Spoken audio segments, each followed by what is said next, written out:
بسم اللہ والصلاۃ والسلام علی رسول اللہ خاتم النبیین ورحمۃ اللہ عالمین۔ آج ہم ایک نیا سلسلہ شروع کر رہے ہیں، انٹروڈکشن ٹو اسلام اور اسلام ایز آئی انڈرسٹوڈ۔ میں جو مسلمان ہوں، میں اس لیے ہوں، میں یہ بتانا چاہتا ہوں کہ میں نے اس کو اتنا بہترین ریلیجن کیسے پایا، اس میں کیا وہ خصوصیات ہیں یا اس کو ایک طرز حیات کے طور پر اپنایا جائے اور اس کو پھیلایا جائے۔ دنیا کا ایک کنسنسس ہے کہ we should be pro humanity. تمام ریفارمرز دنیا کے دیکھ لیں، انٹلیکچوئلز اکٹھا کر لیں، سوشالوجسٹ کو اکٹھا کر لیں، ہیومن بیہیویئرسٹ کو اکٹھا کر لیں، یا پولیٹیکل سائنٹسٹ کو اکٹھا کر لیں، یا وہ 3 گریٹ جینیس ہیں، ارسطوٹل، پلیٹو، سوکریٹس، یا اس کے بعد جتنے بھی آئے ہیں، میں کہتا ہوں ایک چیز پر اتفاق ہے کہ دنیا کا ہر فلسفہ درست ہے اگر وہ پرو ہیومینٹی ہے، وہ انسانیت کی بھلائی چاہتا ہے، کسی خاص طبقے کی نہیں، کسی خاص رنگ کی بنیاد پر نہیں، کسی خاص زبان کی بنیاد پر نہیں، کسی خاص جغرافیائی خطے کی بنیاد پر نہیں، یا کسی خاص ریشیل سٹاک یا نسبی تعلق کے حوالے سے نہیں، صرف اس کے پیش نظر اتنی بات ہو کہ وہ انسان ہے، آدمی ہے۔ اگر قرآن اور اسلام اسی پر فوکس کرتا ہے تو پھر آپ دیکھیں کہ یہ دنیا کا ایک بہترین اور عظیم ترین کوڈ آف لائف ہے۔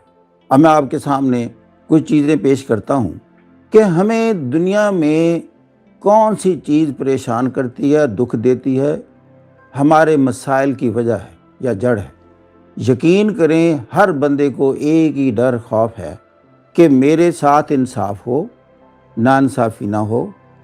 نمبر 2، جب لوگ میرے ساتھ معاملات کریں تو وہ صاف اور درست اور صحیح معاملات ہوں، مجھ سے جھوٹ نہ بولیں، جب میں کسی چیز خریدوں تو ناپ تول میں کوئی کمی نہ کرے، مجھے دھوکہ نہ دے، یا جب میں محروم ہو جاؤں کسی بھی حوالے سے اور کمانے کے قابل نہ ہوں، معاش میں بہت پیچھے رہ جاؤں، خواہ اپنے کسی جسمانی عوارض کی بنیاد پر، کسی حادثے کی بنیاد پر، یا پیدائشی طور پر میں ذہنی طور پر کمزور ہوں، بعض اوقات لوگ پیدائشی نابینا ہوتے ہیں، تو اس وقت معاشرہ مجھے لک آفٹر کرے، میری مدد کو آئے۔ ایک تو مجھ پر کوئی ظلم نہ کرے، کوئی طاقتور میرا استحصال نہ کرے۔ دوسرا، جب میں اس مصیبت میں گرفتار ہو جاؤں تو خواہ رشتہ دار ہوں یا معاشرہ ہو تو میری مدد کو آئے۔ میں بتاؤں، میں یہ آپ کے سامنے قرآن مجید ہے، یہ میں اس کے ایک ایک لفظ میں سے گزرا ہوں، اس کی پھر میں نے روح تلاش کی، اور جو روح مجھے ملی وہ یہ، اس سارے قرآن مجید کا فوکس ہی یہ ہے کہ معاشرے کو استحصال سے بچاؤ، ناانصافی سے بچاؤ، ظلم سے بچاؤ، اور اگر کسی کو میں نے ضرورت سے زائد عطا کیا ہے تو ان لوگوں کو تلاش کرتا پھرے جو معاش کی دوڑ میں پیچھے رہ گئے ہیں اور محروم ہیں، مساکین ہیں، یتام ہیں۔ یہ ہے وہ بنیاد جس پر یہ خالق کائنات اور رب العالمین نے اس کتاب کی بنیاد رکھی۔ اگر کسی شخص میں یہ اوصاف نہیں ہے، میں بتاؤں، مثال کے طور پر وہ کمزور طبقات کا استحصال کرتا ہے، جھوٹ بولتا ہے، دھوکہ دیتا ہے، جھوٹ بول کر پیسے کماتا ہے، بناتا ہے، جب چیز دیتا ہے تو کم تولتا ہے، اور کسی کی غیر موجودگی میں اس کے خلاف بیانات دیتا ہے، غیبت جسے اللہ کہتا ہے، اور اپنے بہن بھائیوں کے حقوق پورے نہیں کرتا، اولاد کے حقوق پورے نہیں کرتا، اولاد والدین کے حقوق پورے نہیں کرتی، اور اس سے بیونڈ ہمسایوں کا خیال نہیں کرتا، اور اس سے بیونڈ ساتھ کام کرنے والوں کے لیے ان پر احسان نہیں کرتا، اور پھر عام انسانیت کے لیے وہ ایک اچھا شخص نہیں ہے، تو وہ مومن اور مسلمان نہیں ہے۔ اگر آپ کو اختلاف ہے، جو بھی مستشرقین ہیں، میں جب یہ بات کرتا ہوں تو میں ویسٹرن اورینٹلسٹ کو بھی پیش نظر رکھتا ہوں، تو بتائیں یہ قرآن کی روح ہے کہ نہیں ہے، اور یہ کیا ہے؟ سارے معاملات ہیں۔ یقین کریں ہمیں اگر دنیا میں پریشانی ہے یا ہم کہیں غلط ہیں تو وہ ایک چیز ہے وہ معاملات ہیں۔ دیکھیں، آپ نماز تھوڑی پڑھیں، زیادہ پڑھیں، کس انداز سے پڑھیں، وہ کسی کو متاثر نہیں کر رہی، نہ کسی کو کو کسب کر رہی ہے، نہ کسی کو پریشان کر رہی ہے۔ آپ دن میں 100 نفل گھر میں پڑھیں، ساری رات تہجد میں کھڑے رہیں، کسی کو کیا فرق پڑتا ہے؟ لیکن اگر آپ نے کسی کی چیز اٹھا لی، یہی وجہ ہے کہ اللہ تعالیٰ کہتا ہے یہ جو حقوق العباد ہیں، جو انسانوں کے حق ہیں، یہ میں بھی معاف نہیں کروں گا جب تک وہ شخص معاف نہ کرے۔ آپ بتائیں سب سے بڑا گناہ کیا ہوا؟ نماز میں کمی کوتاہی ہو گئی تو وہ کہتا ہے میرا حق ہے، میں چاہوں تو اسے معاف کر دوں، درگزر کروں، کئی آپ کی کوتاہیاں غفلتیں ہیں یا کمی کوتاہی رہ گئی۔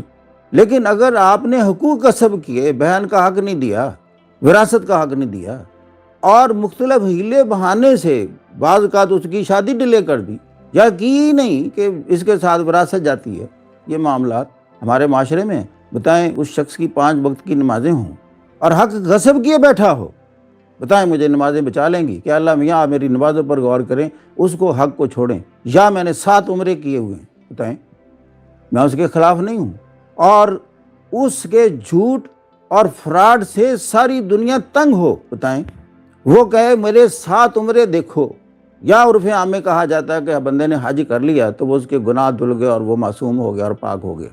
میں بتاؤں، اگر معاشرہ اس کے ہاتھوں سے، اس کی زبان سے تنگ ہے، دکھوں سے بھرا ہوا ہے، ظالم ہے، ناانصافی کرتا ہے، اور اللہ کو کہیں آپ میرے حج پر غور کریں میں نے کتنے طواف کیے تھے، یہ جو طواف میں بتاؤں انسانوں کا حقوق دینا ہے، یہ سب سے مشکل طواف ہے، سب سے مشکل نماز ہے۔ اور میں اسی لیے کہتا ہوں سب سے بڑی نماز 2 نمازوں کے درمیان گزارا ہوا وقت ہے۔ نماز تو احتساب کا وقت ہوتا ہے، یہ 2 نمازوں کے دوران جو حرکتیں کی ہیں، اب اللہ کے سامنے کھڑے ہو کر بتاؤ، ڈیفینڈ کر سکتے ہو، جواب دے سکتے ہو۔ یہ ہے اسلام، یہ ہے روح اسلام، یہ ہے روح قرآن۔ اب اگر سارا معاشرہ، اب دیکھیں یہاں سے ویسٹ میں لوگ جاتے ہیں، کیوں جاتے ہیں؟ میرا ایک سوال ہوتا ہے، کیا دین سیکھنے جاتے ہیں؟ کیا امریکہ دنیا کی سپر پاور ہے؟ وہاں قرآن پڑھنے جاتے ہیں؟ وہ تو ادھر قاری دنیا کے سارے تعداد کے لحاظ سے سب سے زیادہ قاری تو ادھر آپ کو ملیں گے۔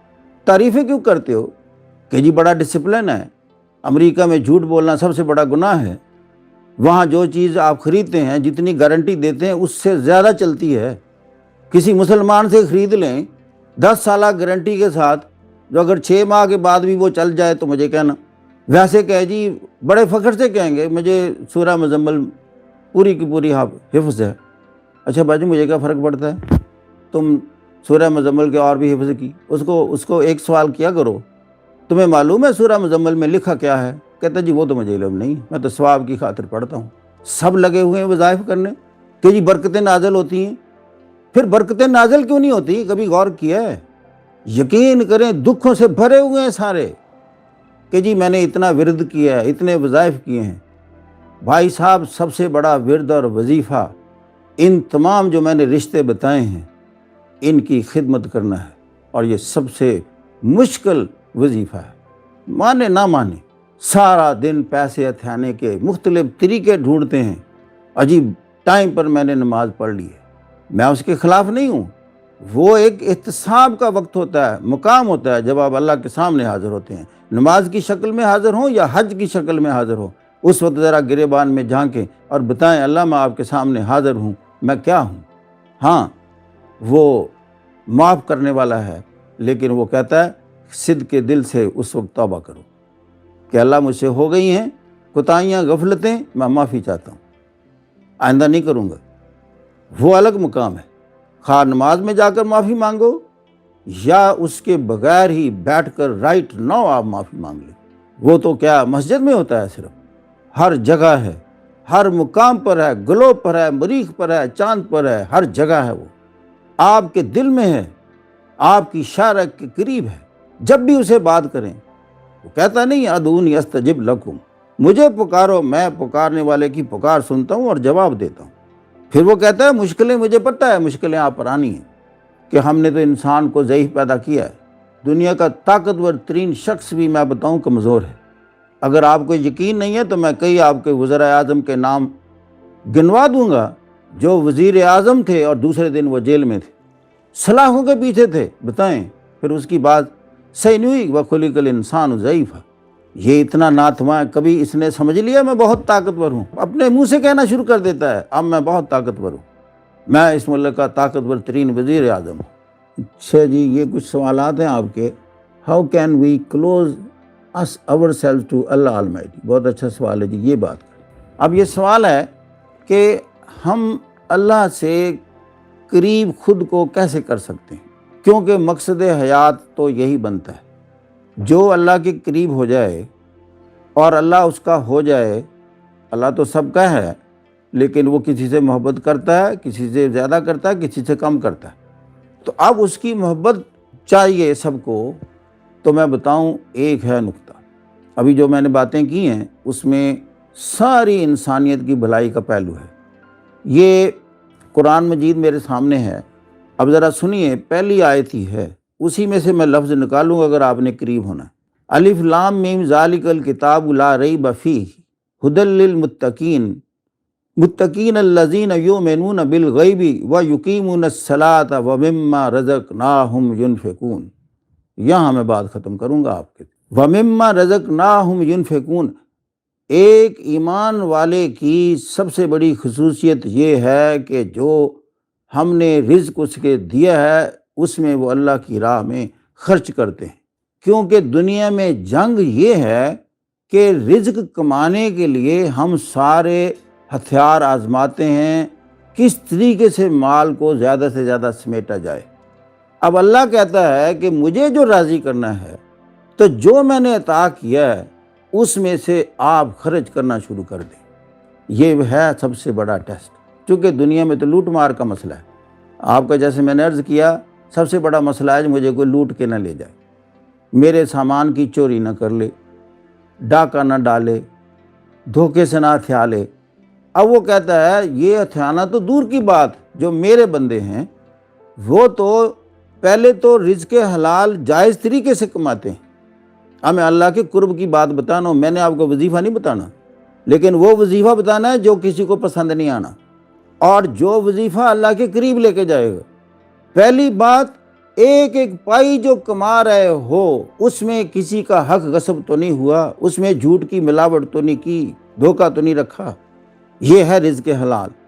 ایک بات، اب کما لیا، اس کے بعد آپ نے اگر مجھے راضی کرنا ہے تو یہ وَمِمَّا رَزَقْنَاهُمْ يُنْفِقُونَ، تو پھر میرے رستے میں خرچ کرو۔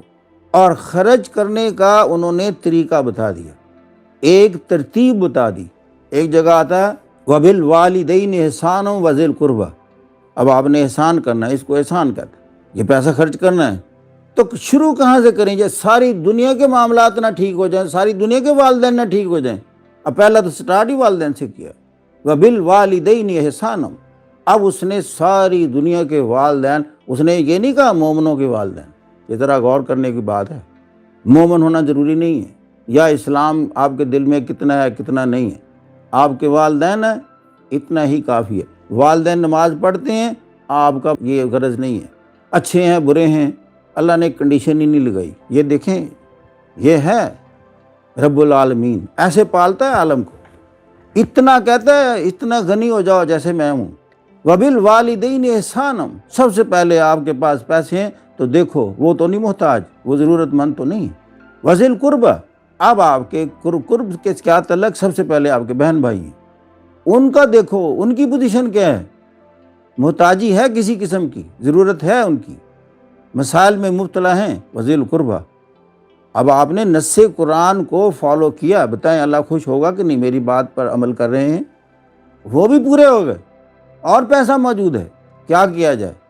وَالْيَتَامَىٰ، اب آپ دیکھیں کہ کوئی یتیم، یہ وہ یتیم کا کانسیپٹ کیا ہے، اسے لک آفٹر کرنے والا دنیا میں نہیں رہا، اب اس کا کون ہو گیا؟ اس کا خالق کائنات ہو گیا، کہ یہ جو دنیا میں زیرو آ گئی ہے، مجھ پر ذمہ داری ہے، چونکہ میرے سسٹم کے تحت پیدا ہوا وہ یتیم، اور میرے سسٹم کے تحت وہ یتیم ہو گیا، میں اس کے والد کو دنیا سے اٹھا لیا، یتامہ ہو گئے۔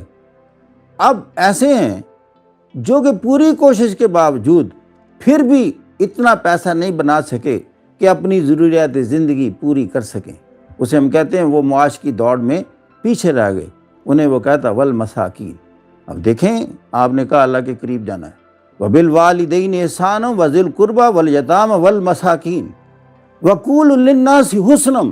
اور ایک اور بات، اگر اس کے بعد بھی مجھے مزید خوش کرنا چاہتے ہو، وَقُولُوا لِلنَّاسِ حُسْنًا، جب دینے کو کچھ نہیں ہے آپ کے پاس پیسہ، تو پھر میٹھا بول ہی بول دو۔ اور یہ میں بتاؤں، سارے مسائل زبان کے، یہ زبان، اس کا تکلم جب درست نہیں ہوتا تو مسائل پیدا ہوتے ہیں۔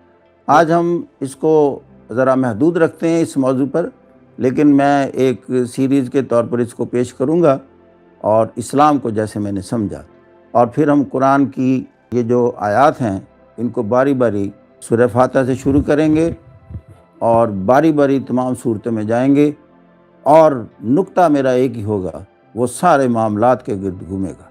اس لیے کہ میں نے جو سمجھا ہے، دنیا اگر دکھوں کا گھر ہے، وہ اس لیے دکھوں کا گھر ہے کہ معاشرہ آپ کو دکھ دیتا ہے، اور معاشرے کے دکھ سے بچانے کے لیے اللہ کے پاس منصوبہ کیا ہے اور طریقہ کیا ہے، اور دین اسلام کی روح ہے۔ اور پھر آپ حضور صلی اللہ علیہ وسلم کی زندگی کا جب مطالعہ کرتے ہیں تو آپ دیکھتے ہیں کہ آپ دینے والوں میں تھے، آپ دینے والوں میں تھے، اور اسی لیے آپ کا مرتبہ اتنا اللہ تعالیٰ نے بلند کر دیا۔ اس وجہ سے کیا، میں کہتا ہوں کئی بھوکے جان بوجھ کر حضور صلی اللہ علیہ وسلم کے پاس کھانے کے وقت آ جاتے تھے، کہ یہ وہ گھر ہے جہاں حضور اگر بھوکے بھی ہوئے تو اپنا کھانا ہمارے سامنے پیش کر دیں گے، خالی ہاتھ نہیں لوٹائیں گے۔ اور پھر یہ چیز اللہ کو اتنی پسند آئی، ورفعنا لک ذکرک، اے نبی پھر آپ کا ذکر تو ہم بلند کرنے پہ مجبور ہو گئے۔ اور میں کہتا ہوں سورہ احزاب کی یہ آیت نمبر 56 انتہا ہے حضور سے اللہ کے خوش ہونے کی۔ آج کی بات ابتدا بھی میں نے وہیں سے کی تھی، انجام بھی وہیں کرتا ہوں۔ ان اللہ و ملائکتہ یصلون علی النبی یا ایھا الذین آمنوا صلوا علیہ وسلموا تسلیما۔ اللہ اور ملائکہ نبی پر درود و سلام بھیجتے ہیں۔ اندازہ لگا، اپنے اوپر فرض کر لیا، اے ایمان والو آپ بھی نبی پر درود و سلام بھیجو۔ نبی نے کیا کیا؟ نبی نے اپنی زندگی انسانیت کے لیے وقف کی، اور پھر اللہ تعالیٰ نے ٹائٹل دے دیا رحمت للعالمین۔ اس لیے میں نے ابتدا کی تھی بسم اللہ والصلاۃ والسلام علی رسول اللہ خاتم النبیین ورحمت للعالمین۔ یہی میں انجام کرتا ہوں۔ آپ کی مجھے میری باتوں کو سننے کا، وقت دینے کا بہت بہت شکریہ۔ اللہ تعالیٰ آپ کو مسائل سے بچائے، دوسروں کے شر سے بچائے، آپ کو آسانیاں فراہم کرے۔ آپ کو جو سن رہے ہیں کسی بیماری میں مبتلا ہیں، اے اللہ تو ان کو شفا عطا فرما، اس لیے کہ تو خود کو شافی کہتا ہے۔